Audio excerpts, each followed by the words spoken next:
Hey, keto freaks, this is Carl. Do you or someone you know have trouble focusing? You know what I'm talking about. You sit down to read something, try to figure out your monthly budget, write that novel you've been putting off, or maybe you just can't seem to do one task at a time. Well, you may not know this, but I'm a musician as well as a software developer. Programming is a job that requires focus, long periods of uninterrupted work. It's hard. For them, and for you, I've created Music to Code By. This is music, yes, but it's specifically and scientifically designed to promote focus. Studies show that when math students were exposed to Baroque music between 60 and 80 beats per minute, they did better with comprehension and testing. So I created more modern music that is neither boring nor distracting, but falls within that tempo range. It's just the right mix. I also made the pieces 25 minutes long. That correlates to research that shows we all get brain fatigue after 20 or so minutes of hard focus. The result is thousands of happy customers. Now, you don't have to be a programmer to reap the benefits of Music to Code By. It has been known to soothe restless pets, calm fussy babies, and even help autistic kids relax and fall asleep. Listen to some free samples at musictocodeby.net.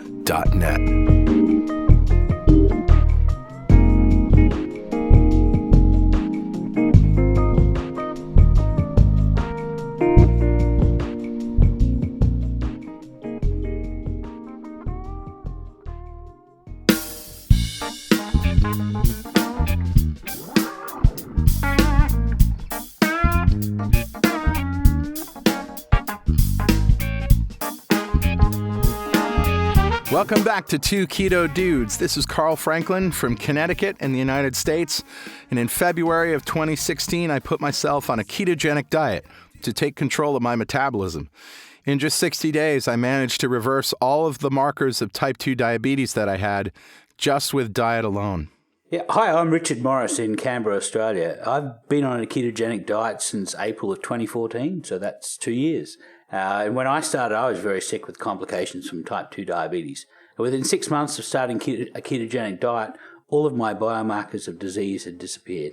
And we're going to share the progress of my journey through nutritional ketosis and Richard's experience thriving for years in ketosis. Yeah. And hopefully that might help a few people who are curious about this kind of dietary hacking. Yeah, we're not doctors. We don't want to give anyone any medical advice, but we are keen to share our own experiences. We're actually both software developers, so we're not afraid of a little technical detail. We've done some research into our own deranged metabolisms and the science behind them, and we hope to share some of that research, and where possible, we intend to put links into the show notes to cite any research supporting the claims that we make. You'll probably work out pretty quickly that we're both foodies. We love to cook and we love to eat.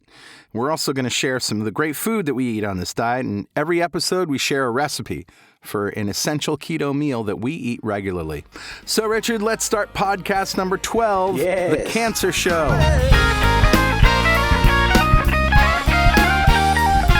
So, Richard, we can't really say if we have any corrections from last week because we just recorded that show an hour ago. That's right.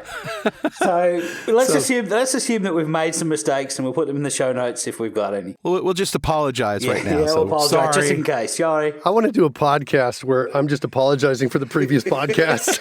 That's it. That's the entire content. That's kind of, where did that voice come from? Who's that? That was our special guest today, Mark Miller. I'm going to apologize for that next week's show. Okay.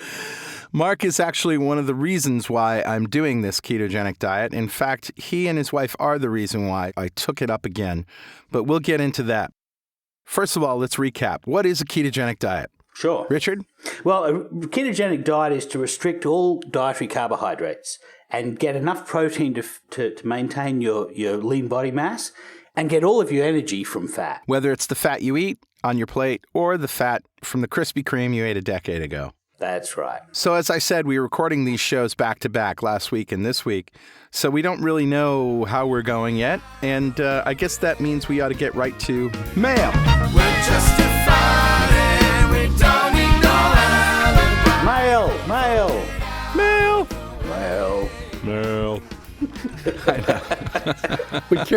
Edit point. When Karen and I heard this, we were like, "What? That's girl." I know this.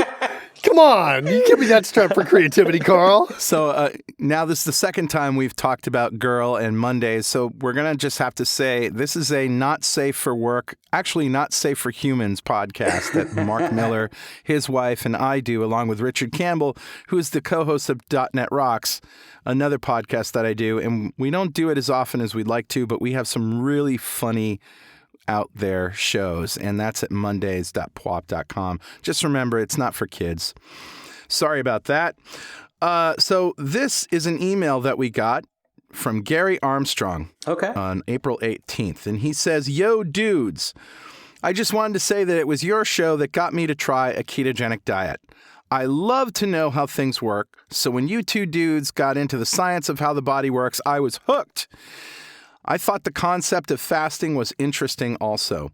Ancient peoples often fasted when mourning over something or meditating or whatever, and I always thought that was interesting. In fact, it was a passage in the book of Esther that intrigued me. She, Queen of Persia, asked an entire nation of Jews to fast for 3 days.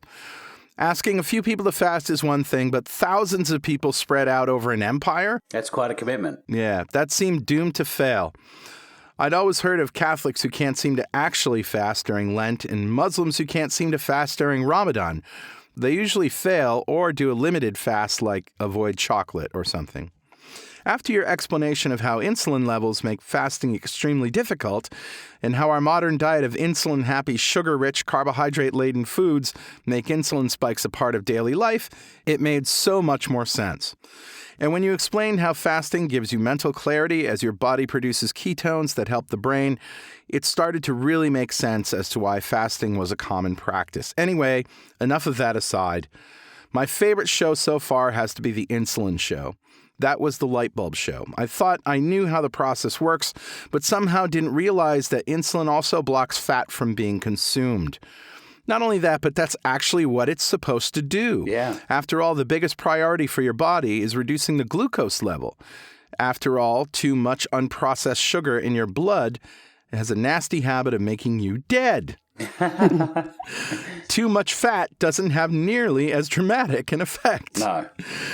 Also, I'd love it if you talked more about those studies in Japan from 45 to 65. Was the heart disease potentially correlated with switching temporarily to a Western diet due to the fact that Japan's domestic food production was destroyed and they had to import American food? I'm not sure if that's the point that was being made. I know traditionally the Japanese diet has had a lot of oily fish like mackerel, and they eat a lot more vegetables and tend to use land animals as flavoring as opposed to a main meal. Yeah. They also treat food more like medicine. And he goes on to say, and this is great, I appreciate this, Gary. He goes on to say, one of the worst things that we do to ourselves is treat food as fuel. We count in calories and decide on calories. Eastern practices tend to look at what food does, which is kind of like treating food like information. Looking at it from a programmer's point of view, it makes total sense. Yeah. Food is essentially a program. Their DNA contains instruction sets, which make them what they are, but essentially communicate information to our body. Once we understand that food equals information, it becomes more about controlling the message. If we only treat it like simple fuel, it's like treating a JSON API call like a stream of electric pulses. Not too useful. And that's a total programmer reference there, people. I think we've lost everybody but programmers by now. Yeah, I think you're right. But I get it. It really makes a lot of sense. The food that you eat programs your body to react and respond. Right. And by extension, the food that you don't eat also has a similar effect. Well, it has another effect. Yeah. Anyway, I was wondering if you had any information on sumo wrestlers. They seem quite healthy despite their weight, and I don't believe they often have diabetes. One article talked about their fat being subcutaneous as opposed to visceral, and he links to the article. But I feel there's more to it than that. Another article mentions that their weight gain is due to habits, sleeping after eating, exercising on an empty stomach, and that the food that they eat is actually very healthy. Again, another link. We will include those. I've had lots of Japanese nabe, and it definitely has tons of vegetables. I don't know what he means there. What's Japanese nabe? Do you know? I have no idea. All right. It's a dish, obviously. Anyway, I'd love for you guys to weigh in on this, and perhaps even do a show on cultural eating patterns in different cultures, like the Inuit, which seem counterproductive but are actually healthy. I'll finish this long email with this one thing.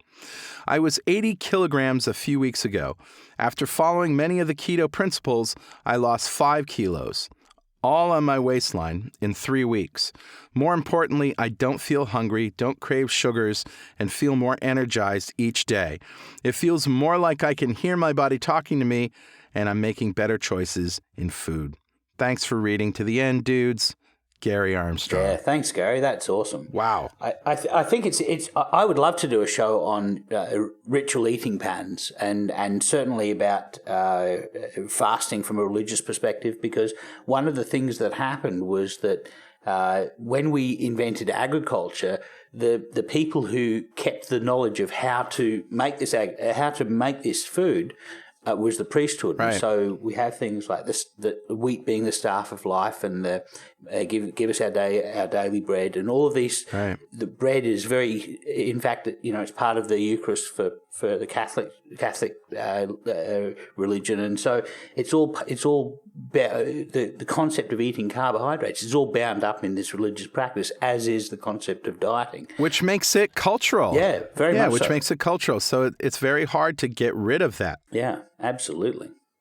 So as far as sumo wrestlers, I'm going to do some research onto that. I know that sumo wrestlers, they feed them like 6 bowls of rice a day plus as much beer as they could drink. Right. And so I'm not sure that that's necessarily a healthy diet. Yeah.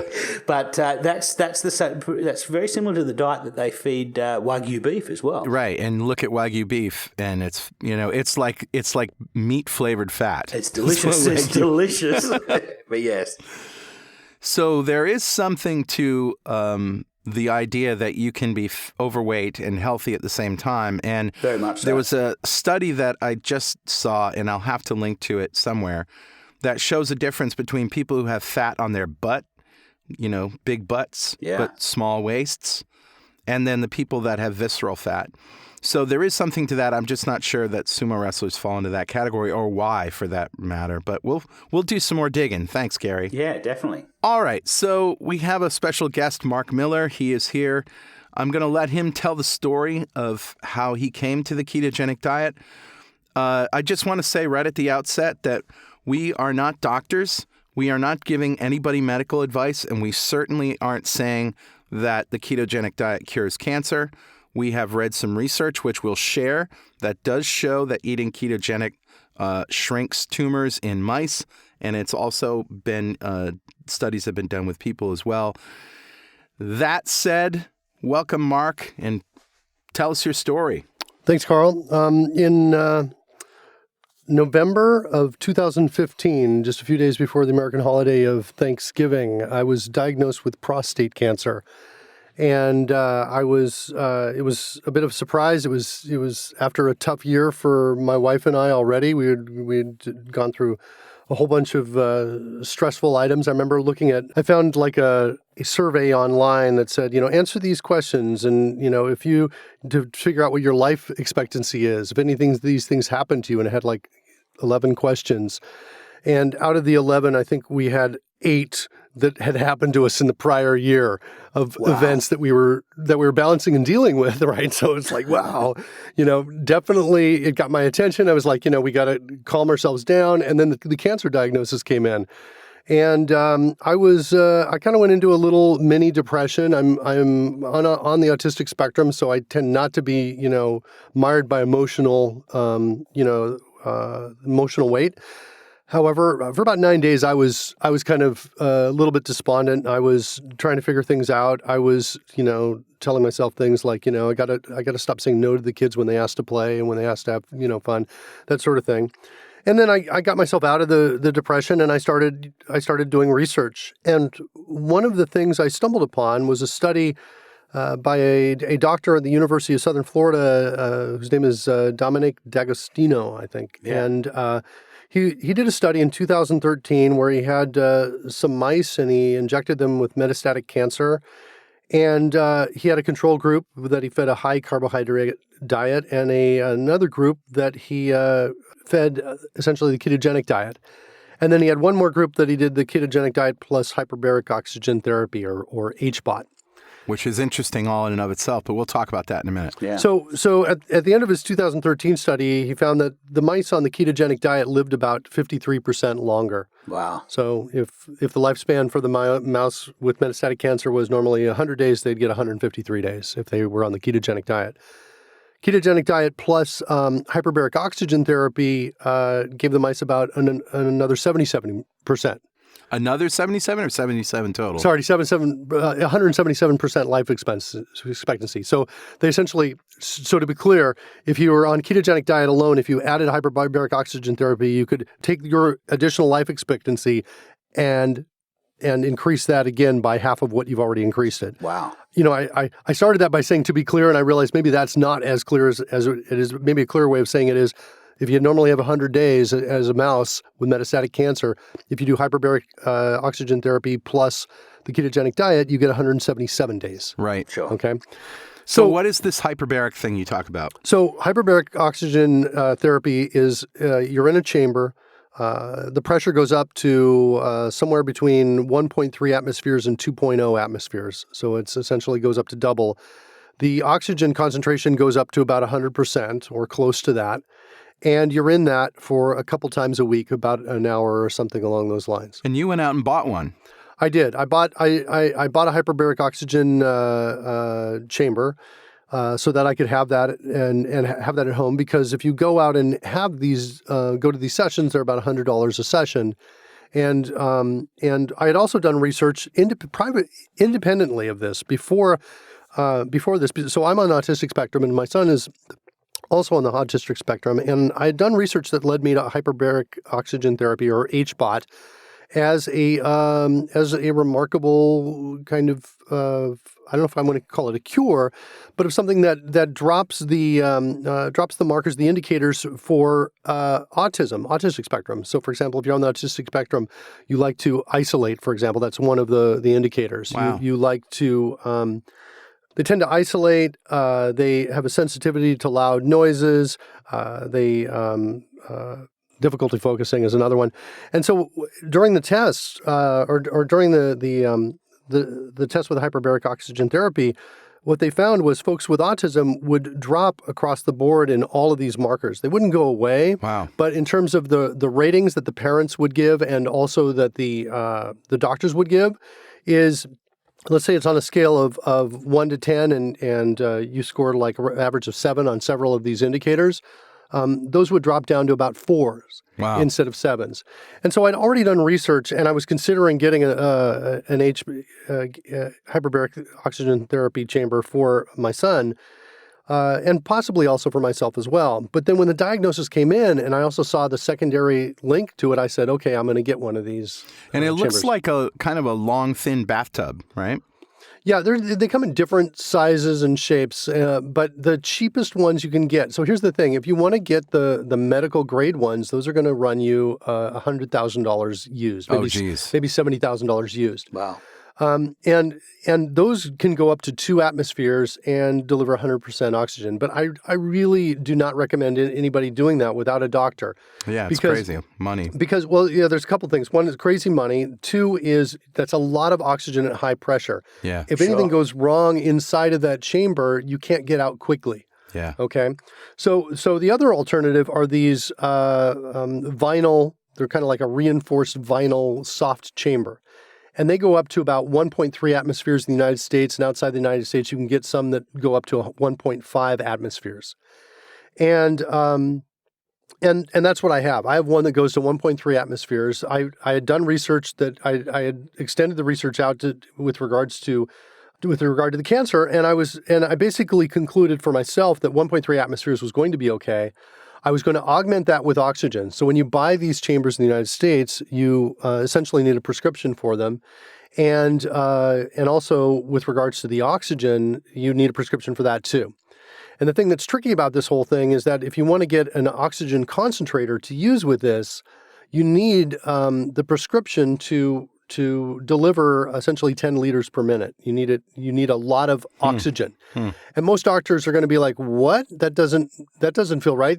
I'm worried about oxygen toxicity for you." Sure. The thing is when it's delivering 10 liters per minute, that's at 1 atmosphere. When you try to pump that oxygen into a chamber that's at 1.3 atmospheres, the flow drops significantly lower. Yeah.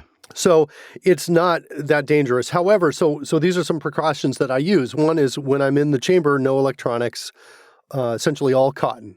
Because I don't want to, I'm trying to minimize the risk of essentially a fire in there. The problem is once oxygen gets up above what it is normally in our atmosphere, you have the ability for fire to spread incredibly quickly. Right. And you really don't want that to happen. Sure. So for me, when I'm in there, I have basically my procedure is if there is a fire, which there's highly unlikely, but if there were, I'm essentially unzipping the pressurized zipper seal, and I'm going to incur barotrauma in my ears so I don't get burned to death. In other words, I'm going to take that pain.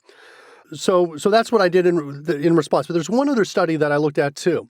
Okay. Also by the same guy, Dr. D'Agostino, and this study is a study he did 2 years later in 2015. Okay. So he's got the same mice again. He's injecting them with metastatic cancer. He's got the ketogenic diet. He's got hyperbaric oxygen therapy, and he also has ketone supplements that he has essentially researched or had somebody create for him. And the ketone supplements, apparently what they do is they put the body in a by themselves, I believe. This is, if I understand this, and to be honest, the information is not entirely clear in terms of what these supplements do. Okay. But what I believe they do is they put the body in a state of ketosis without having the need to actually be on the ketogenic diet. That's exactly right. Yeah. They produce ketones without being in ketosis. Yeah, I think that's correct. They are ketones. So for somebody who wants to lose weight in a ketogenic diet, that's not a shortcut because it's really the process of being in ketosis that makes you lose weight. But what you're saying is that taking additional dietary ketones has health benefits even above and beyond what being in dietary ketosis does. At least for the cancer. At least for the cancer, that seems to be the true. Right. It seems to be true. So the numbers with the mice again, right? So the mice just on a normal high carbohydrate diet, they're dying in 100 days. Add ketogenic diet, they die in 153 days, so they get an extra 53 days of life. Right. Add hyperbaric oxygen therapy. By the way, hyperbaric oxygen therapy on its own without a ketogenic diet has no impact at all on the numbers. Wow, interesting. It has no impact. It's only when combined with the ketogenic diet that it has that additional 25% bonus. Wow. Okay? And then here's the kicker. When you take the supplements as well, the ketone supplements as well, mice live 203 days or 103% longer. That's quite a lot longer, yeah. Yeah, it is. And so that's the benefit. So I went out looking for ketone supplements. If they weren't injected with metastatic cancer, these mice that were all of the same age would live for how long? I don't know. We'll have to look that up. That's a very good question. That was what I wanted to know, yeah. Yeah. So I don't know. And I'm using this 100 days because it's easier to think of, multiplying 100% and that sort of thing. So I don't know what that control number would be. So if basically what I'm saying is if that number is 200 days, then you've effectively cured it, right? No, I hear what you're saying. And I don't know the answer to that. Ultimately, what I was, and I decided the answer, and I wondered about that, but I decided the answer that really wasn't necessary. Sure. Because for me, in terms of the decisions I was going to make, I had enough information for what I needed to do. So I actually talked to my friend Richard Morris about this, and I said, here's what I'm thinking about doing. And Richard's like, yeah, you should do it. That's what I've been doing this whole time, and I've been telling you, but you haven't been listening, or something along those lines. And it was kind of like that was the discussion. I was like, okay, so Richard Morris is on board with essentially the hacking my body. And what I really wanted to do is I wanted to bypass everything. I really didn't want to get a prostatectomy. Right. I didn't want to, and by the way, the doctors, so here's the deal, right? This is, and again, we are not doctors. No, we're not. This is not at all, what I'm telling you is what worked for me. Right. Okay. But I had a lot of doctors telling me they wanted to inject female hormones into my body because that would shrink the size of the tumor before they operated on it. And they said it would take about 6 months of doing that, and there would be long-term permanent side effects from that. And I was like, no, thank you. And we're all adults here, kids, pluck your ears, but there were sexual side effects that you weren't looking forward to, right? Right. There were sexual side effects. For the prostatectomy, there are two major side effects that impact you. One is your continence, which can take like up to a year to get back, and for some small percentage of folks, they never get continence back. So there's a risk of, and it's in a double-digit risk, I think, of not being able to control your bowels, of not being able to control at least urine. Oh, okay. Right? And so that was one of the things I was facing. The other one is sexual dysfunction. It's essentially, it's wiped out, and it may take up to a year to come back, and when it comes back, it may not be as good. Right. And every medical option I was looking at was essentially saying, oh yeah, we got that. Those are the two things you're facing with us too. And just deal with it. Yeah. So I could have also had radiation. I had folks saying, well, okay, we want to do radiation and a prostatectomy. Yeah. Right. And I was like, yeah, you know what I want to do? I want to go, I want to go just on the ketogenic diet, and I want to just monitor the heck out of this thing. Right. Unfortunately, or I don't know if unfortunately is the right word, or maybe fortunately you could say, I'm not the only one that I felt like had the domain rights over my body. Yeah. My wife and my family, I thought to some degree, had a say in this.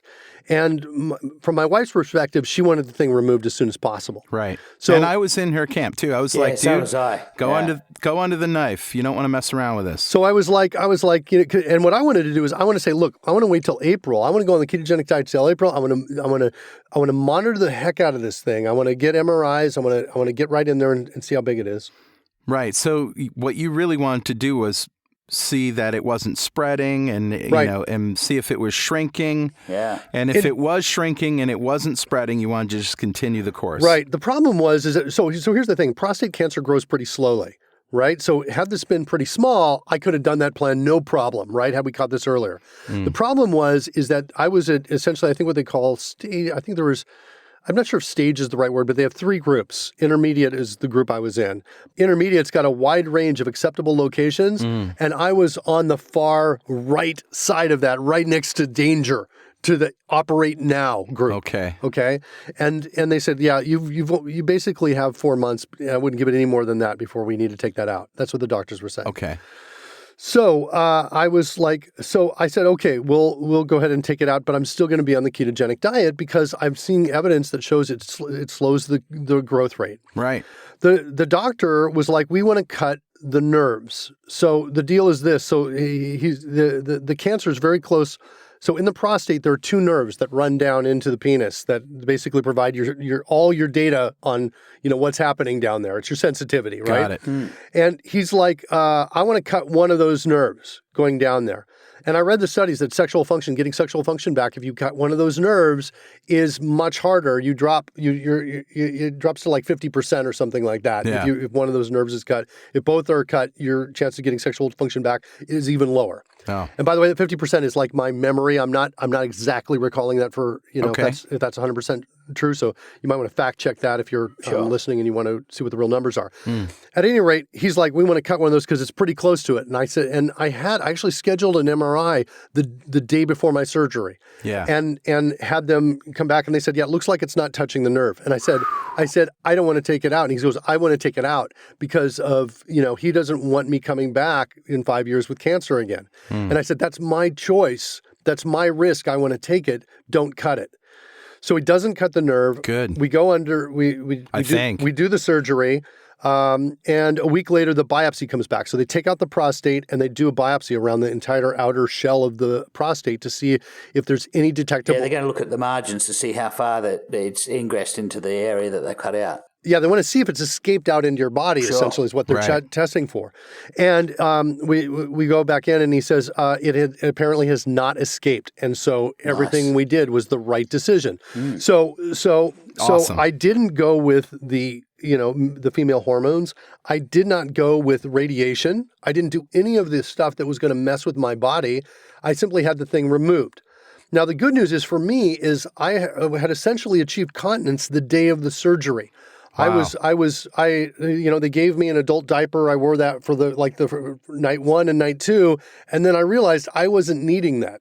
And that was it. And so for me, the continence problem was essentially solved from day one. So I think it was like, I'm extremely, I don't know if you want to call it lucky. Yeah. Or, relieved, definitely. Atypical for sure. Your results are probably going to vary from that. I haven't heard anybody that essentially achieved that. But I would say too, though, that achieving that continence was a struggle. There were times like I'd be at a movie theater and I'd have to get up a couple times at the movie theater to go to the bathroom.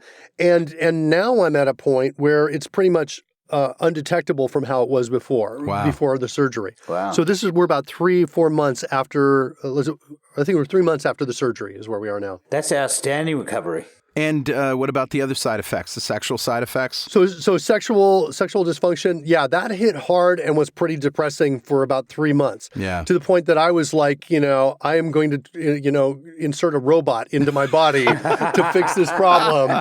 I will do whatever it takes. And Viagra or other drugs like that didn't seem to help at all. It was like it was the hardest thing mentally about this whole thing. Yeah. And then just last week, I don't know what's the best way to say you could. Boring like that. Tumescence appeared. Yeah, just last week, and it was so funny too. So we have a friend, Richard Campbell. Yeah. And Richard Campbell, who's also works with Carl and some of the other shows they do. And Richard Campbell was one of the strongest advocates for the surgery. Yeah. And for like 3 months, I was like, cursing Richard Campbell because of, the sexual dysfunction. Right. And I was like, and then all of a sudden I'm like, it's like back and I'm like, Richard Campbell running around the room. Richard Campbell, yay.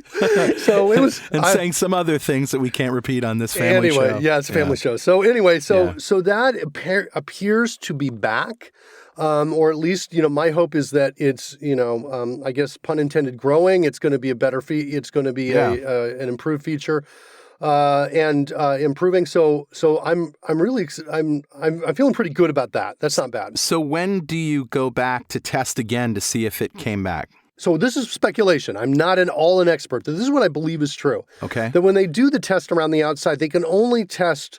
They can only get a sense of certainty that it's escaped, but then there's an uncertainty because it's just so tiny they can't detect it. Right. Yeah. That's what I believe is true. My understanding as well, yeah. And so when the doctor tells me that I'm cured, what he's really saying, or what I'm hearing, is I've got about 5 years before, if anything really slipped out, that they would find it again. Okay. That's kind of what my belief is. The other thing that I understand about this, it's a little unusual, but if that cancer got out, that cancer that's in the rest of my body, say it attaches to my lungs, that's not lung cancer, it's still prostate cancer. Of the lung. But on the lung, because where it originated from. Okay. Which, if everything I understand is true, that means it's still slow growing, which means staying on the ketogenic diet makes a lot of sense for essentially the rest of my life. Yeah. And do you plan to continue using the hyperbaric chamber for the rest of your life too? Yeah, I think so. I'm at a point. Now, here's the thing. With the ketogenic diet, I see definite known results.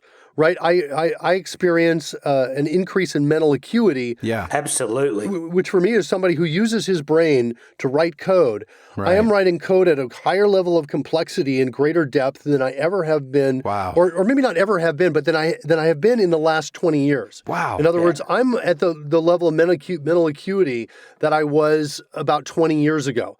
And then it started to fade as I was like drinking all the sodas. Diet soda was a thing with you. Yeah, I was drinking lots of diet soda. I was drinking probably about 2 liters a day. It's funny that Richard Campbell was the one who said, dude, that stuff is killing you. Aspartame, here's the research on that. And you decided to kick that. And I remember that was about what, 7 years ago? Yeah, and I essentially did. I would still do Diet Coke every once in a while, something along those lines.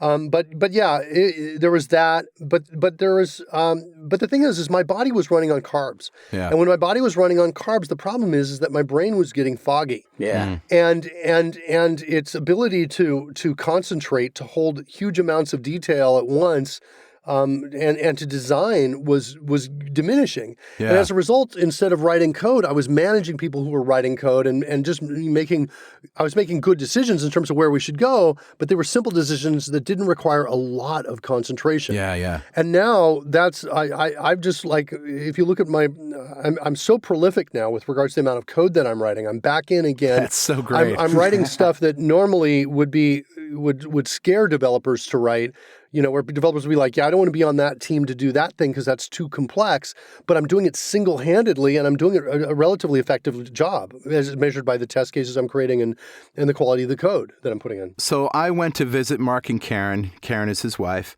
And she also went on the ketogenic diet and she was all in and Mark was all in. And I said, you guys, if you're doing it, I'm doing it. And that's what essentially started me down this path. I got in touch with Richard Morris on Facebook. We are friends, and I did see even last year his posts about, turns out everything that everything that they tell you about nutrition is wrong. I'm living proof of it, and I was really impressed then. I'm still impressed, and here we are. Just one thing I want to say about that, Carl. If you have a partner and you're thinking about going on the ketogenic diet, get your partner to go on it with you as well. Yeah, I was just going to say that because Karen came to me and said, "Look, really, how do I make this work for Mark?" And I said, number one, it's easier if you both do it. And Julie did it with me. She didn't have to. She wasn't diabetic. And she had a 35 kilo weight loss. She went from like 95 kilos to about 60 kilos. So, that's a significant weight loss. Kelly doesn't do it with me, but she is so supportive. That's awesome. She also is one of these people who doesn't eat breakfast naturally. And then just tends to snack on things like bacon anyway during the day. Fine. And eat a regular meal. So her metabolism's really good. However, she says she wants to do it with me just to see if she can. She obviously feels a lot better since meeting me. She's cut out all these sugars and stuff, and she feels better just by being influenced by me. Yeah, she was telling me today that her metric for your improvement is how far she can get her hand around you, and she can get around to the first knuckle. So where she couldn't when you started, she couldn't at all. So that beats a tape measure. Oh yeah, absolutely, and it's a real measure. Like it started, I don't know, maybe 5 or 6 inches, something like that now. Sure. And so we do that every once in a while, and she'll say, you're not having a good week, are you? Or, wow, you definitely had a good week. So I don't measure my waist at all. She just does that when we hug. Well, you have indicators, Carl. You were on a plane the other day, and you posted that you could get on without the extension. Yes, that's right. So you have some indicators. I've lost, I think, about 2 inches.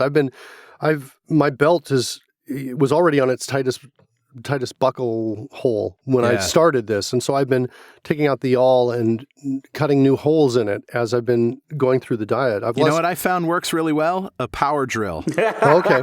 Yeah, I bet that would work well. And a block of wood. Yeah. I want to say I lost about 20 pounds on this, about 9 kilos. Wow. Since I started this. And I was, Richard knows me. You're quite slim, yeah. I was relatively slim.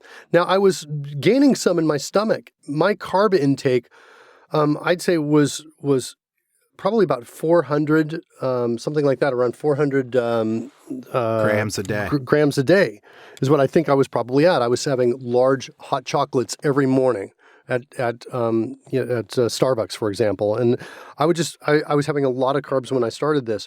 And I was like, what's going on with my stomach? And I had actually talked myself into believing that it wasn't fat on my stomach, that it was just my stomach just, sticking out because I was an old man disease or something like that. Well, you were inflamed. We just talked about this last week with my daughter, Emmy.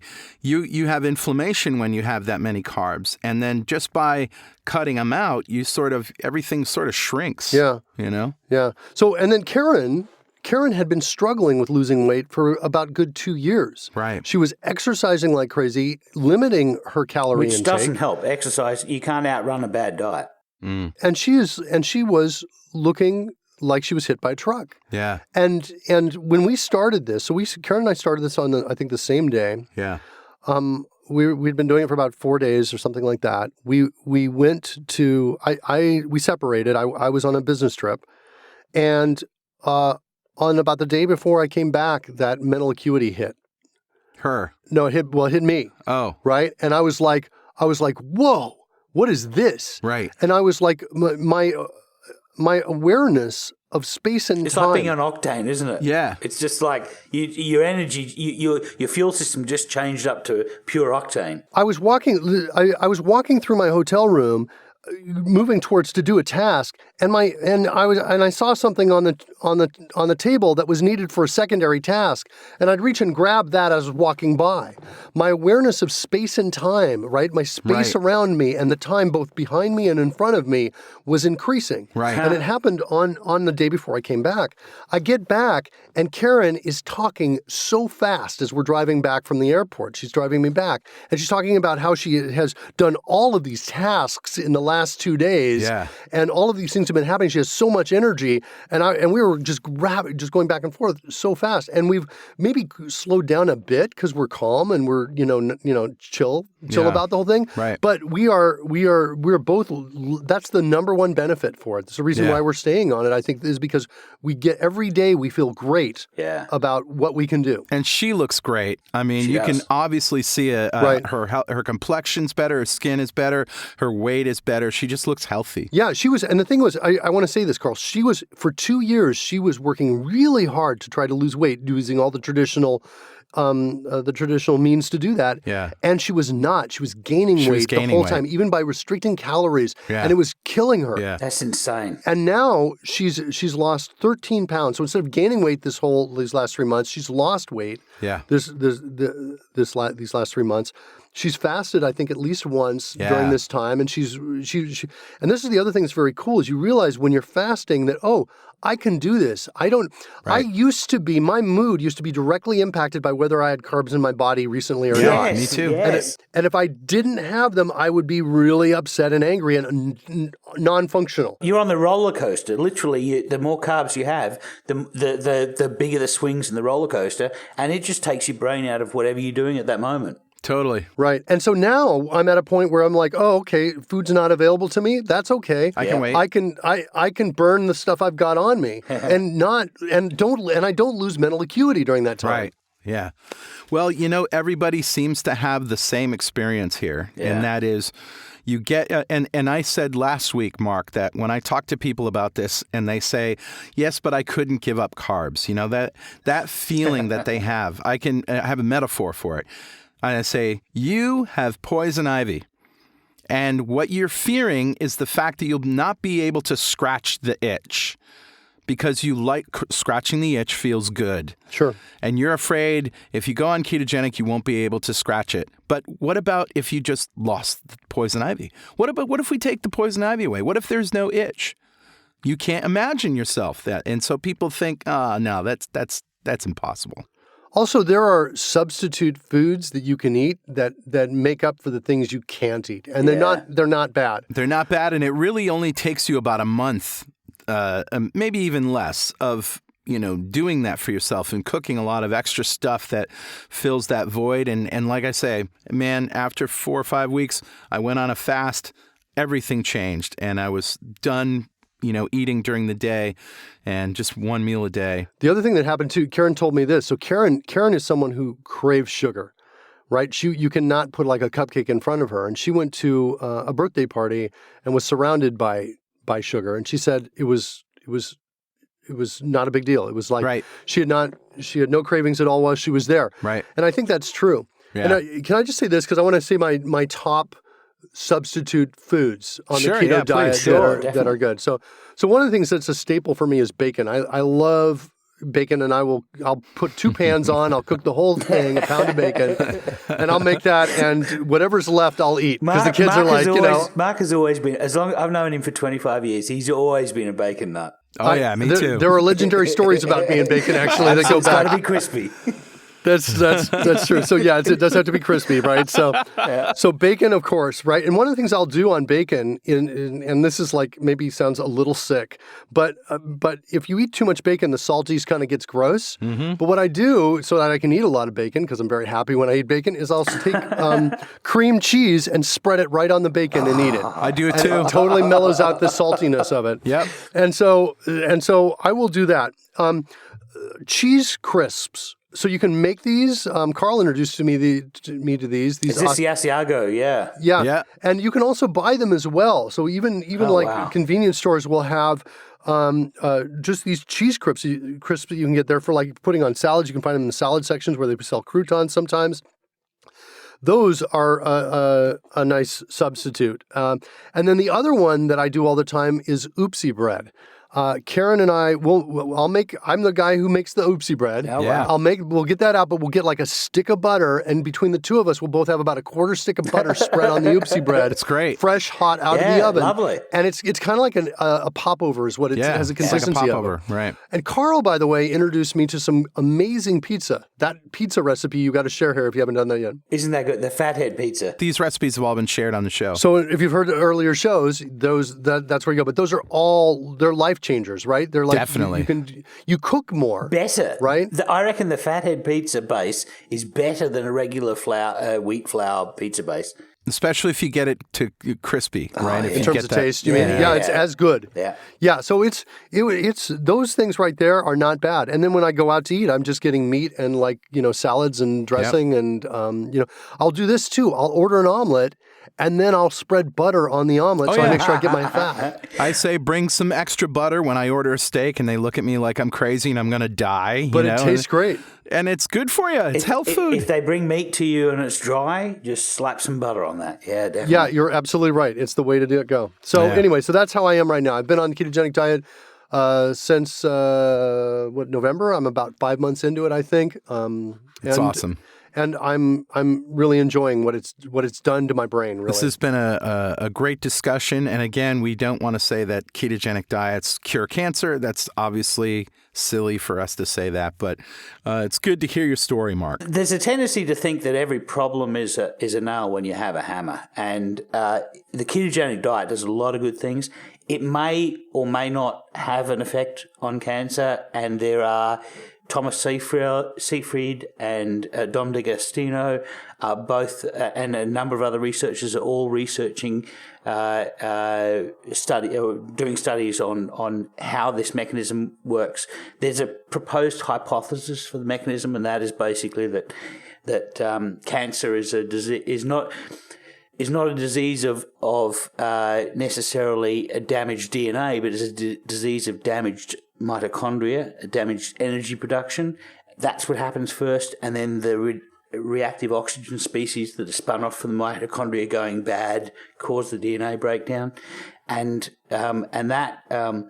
that theory is in the air. I mean, it's still yet to be proven and yet to be shown, but there's certainly But that some theory evidence. is supported by the ketogenic diet, shrinking tumors. Yeah. Also, that tumors thrive on glucose. That's their main source of fuel for growing. And insulin. Insulin tells them to grow. also oxygen deprivation, right? The solid tumor is low in oxygen. That's why that's at least hypothesized why the HBOT pushes more of that the concentrated oxygen at the higher pressure gets more of that oxygen there, which also slows the growth. All right, well, let's break out the cookbooks because it's time for recipes. Could you say you're due for a little? Recipes. Recipes. Carl, so what have you got for us today? All right, well, I follow this YouTube channel called Caveman Keto. You guys have heard of this guy, right? Yeah. Caveman Keto, he's got great recipes. He was in search of the best bread substitute. You know, what is it? And I've been all over the map, and the oopsie bread is a really great one for me. It works really well. But I tried his almond bun recipe, and it was fantastic. And here's what it is. It's basically almond meal or almond flour, eggs, butter. If you like a little sweetener, you could throw some xylitol, some Splenda, or whatever in there, and a little baking powder, which makes sense because baking powder takes the place of yeast to make things rise, right? Yeah. So I'll put the link to the recipe out there, but here it is. It's 3/4 cup of Bob's Red Mill almond flour. Of course, if you don't have Bob's, you can get whatever almond meal or almond flour. We get Bob's Red Mill in Australia as well, so that's awesome. But it's good.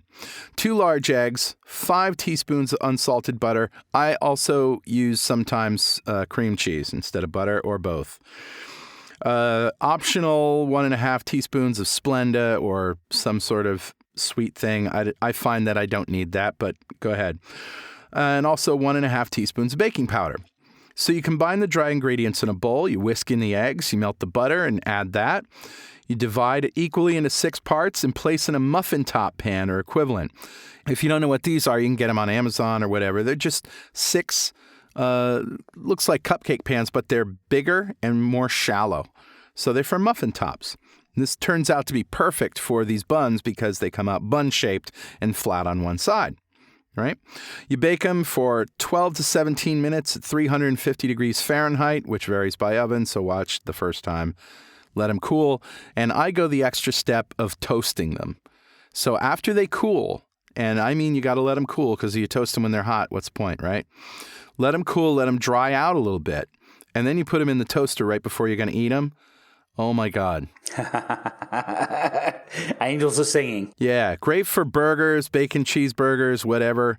Great for open-faced sandwiches, right? And so the nutrition information is you got, for 2 buns, right, you got 35 grams of fat, 4 grams net carbohydrates. It's actually 7 minus the 3 for fiber. 10 grams of protein, 373 calories. That's not bad. Takes about 5 minutes to prep, 15 minutes to cook. That with a burger, with a burger patty inside and a little bit of lettuce and cheese, yeah. Right, or a bacon, egg, cheese sandwich, breakfast sandwich or something like that, Nice. which is, I kind of like those. So Yeah, we have a burger chain called Grilled, Grill''D, which I've mentioned before when we were talking about fast food. That in Australia, and they make a burger they make a burger bun very similar to that. They call it their low carb super bun, but it's basically almond meal and egg. So very similar kind of thing. So that's awesome. awesome. What do you got today, Richard? Well, I'm going to make cheese. What? Yeah, I know. This is a very special type of cheese. It's called Kaffeost, which is a Swedish coffee cheese. It's actually the original name for it. It's actually a Finnish squeaky cheese, which is pronounced leppärjuusto. But basically, what the Swedish decided, this cheese was originally invented by the Finnish, but by the Finns, but the Swedes have perfected it. Okay. And basically, what they worked out was they could take this cheese and drop it into a cup of coffee, into an espresso. Yeah. And the taste of that cheese in the espresso is like eating a concentrated tiramisu. Wow. So it's a cheesy coffee flavors all working together. And it's actually easy to make cheese. You can make lots of different kinds of cheeses very simply. But I'm going to talk about this Kaffeost because it really is one of the simplest cheeses to make. Great. You have to get something called rennet. Now, rennet is a gut enzyme from cow, right? It's a gut enzyme from veal, basically, yes. And basically what it does is it's used to split milk proteins. It's like a curdling agent, right? Exactly that. Yeah. So basically you buy this stuff in a squeeze jar and you keep it in the fridge. And so what you need to make some Kaffeost, which is a Swedish coffee cheese, is you need about 1 litre of full cream milk, about a cup of heavy cream, and a teaspoon of rennet. And it's going to make 16 coffee cup servings. Wow. So you basically heat the milk to 37 degrees. That's basically body temperature. 37 Celsius, I guess 98 Fahrenheit or 97 or so Fahrenheit. Okay. And you you heat the milk to body temperature. Now you're getting it to the point where it's prepared to curdle. So you add the rennet and you stir with a slaughter spoon for 30 seconds, and then you let it stand for 15 minutes until the curds have set. What actually happens is it separates the curds and the whey. And the curds are solid parts of the milk with protein and fat, and the whey is with the sugars and the protein. Okay. Other kinds of protein. So basically then you put a colander over a bowl to catch the whey, and you place a piece of dampened muslin cloth in the colander. Or cheesecloth, right? Or cheesecloth, or I actually use those blue Chuck's kitchen wipes, fresh off the roll, of course, and and put it in a bit of boiling water just to make sure there's no bacteria on it.